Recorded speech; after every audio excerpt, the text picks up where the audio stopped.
Breaking news. Biden is having a hard time removing Trump's curse from this burning world. Have we jinxed Joe? Joe Biden has had more than his share of international crises in his less than 3 years as U.S. president. Like a cluster bomb in his hands, America's withdrawal from Afghanistan backfired. Then, Russia launched a full-scale invasion of Ukraine, triggering the largest war in Europe since 1945. The Middle East is on fire now, seemingly out of nowhere. It might have just been bad luck. Or perhaps Biden is not as competent a global leader as he likes to think he is, despite his reputation for foreign policy expertise. But there's another theory to consider. Trump is the name of this phenomenon. The poisonous legacy of the very stable genius who came before Biden is to blame if his presidency is doomed. Even though Trump hopes to be president again, the world still feels the poisonous effects of his geostrategic car crashes, clumsy policy missteps, and egotistic blunders. Trump announced his ultimate deal for peace between Israel and Palestine in 2020, with Israeli Prime Minister Benjamin Netanyahu by his side.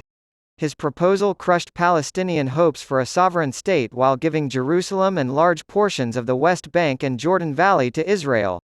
It was laughably, amateurishly lopsided. Only it wasn't funny at all. Hamas was given more power as a result of the Palestinian Authority being marginalized and humiliated. Netanyahu had long advised Trump that ignoring the Palestinians was a safe bet, that normalizing relations with the Arab states was a more lucrative bet, and that Iran posed the greater threat. Now he could barely contain his glee. "You have been the greatest friend that Israel has ever had in the White House," he gushed. Obviously, it was a huge hit with Trump. Everyone can see the disastrous results of Trump's reckless fantasizing now, but it's Biden who's taking the heat because his re-election is in jeopardy. This is partially his own fault. The Palestinian issue, in his opinion, could be put on ice. And Trump, as is his wont, has turned on Netanyahu while simultaneously praising as very smart the Iranian-backed Hezbollah, a close ally of Hamas.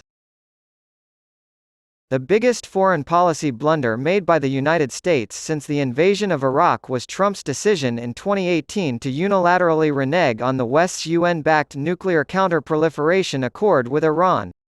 Additional U.S. economic sanctions that followed severely damaged Hassan Rouhani's moderately reformist presidency. Iran followed Trump's aggressive lead and moved dramatically to the right on anti-Western, rejectionist issues. Ibrahim Raisi, the president since 2021 and a notorious hardliner, has sought close alliances with Russia and China.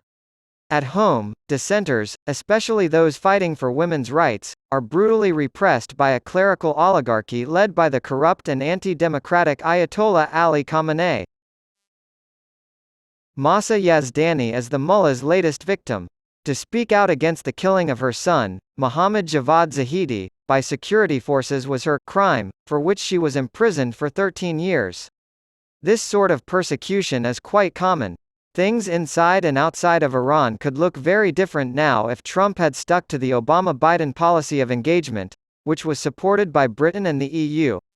Instead, Biden is constantly threatened by an angry opponent who wants to see the conflict between Israel and Hamas escalate. His massive military deployment to the region is a response to threats posed by Iran and its militias. U.S. bases in the Gulf, Syria, and Iraq are under attack because of Iran. With Trump's, and Netanyahu's, help, Iran could be one step closer to developing nuclear weapons. Trump's docile and suspiciously secretive demeanor toward Vladimir Putin has severely damaged former President Joe Biden's Russia policy. Untold because Democrats have given up trying to shed light on the at least a dozen calls and meetings between Trump and Putin during their 4 years in the White House that were never publicly recorded. You can question whether Trump made secret deals with Putin even if you don't think Moscow spies have embarrassing sex tapes or that Trump asked Russia to interfere in the U.S. election. Did he, for instance, imply that the United States would do nothing if Russia invaded Ukraine, where fighting has raged since 2014 over the Donbass and Crimea? Trump and Ukraine's President Volodymyr Zelensky are at odds on a personal level. That fact alone is enough to influence his course of action. Biden is still working to restore mutual trust after Trump's criticism of European allies and threats to leave NATO damaged the relationship. Even manipulative Putin defends the ex-president. His recent statement that federal lawsuits against Trump constitute persecution of a political rival for political reasons. Evidently, he wants his friend to regain power. Maybe Putin, and China's Xi Jinping, sees American democracy as sick, failing, and demoralized because of Trump's impeachments and failed coup while in office. Probably. They already had a low opinion of Trump, but his peace deal with the Taliban for Afghanistan in 2020 only confirmed it. This was largely blamed on Biden and led directly to the disorganized U.S. withdrawal in 2021. It's no surprise that Putin thinks the United States' influence will wane once more if Trump continues to criticize Vice President Joe Biden's Ukraine policy while campaigning and if House Republicans continue to block military aid to Kyiv. Unabashed by his Middle East fiasco, Trump vainly boasts he would conjure a Ukraine peace deal overnight, if re-elected, and not in jail. The state of international affairs is unprecedentedly difficult. Moreover, Biden has had bad luck at home as well, what with the post-pandemic cost of living crisis and the rogue Supreme Court. Trump's noxious legacy and continued, uniquely destructive presence in the world are, however, his greatest political misfortune.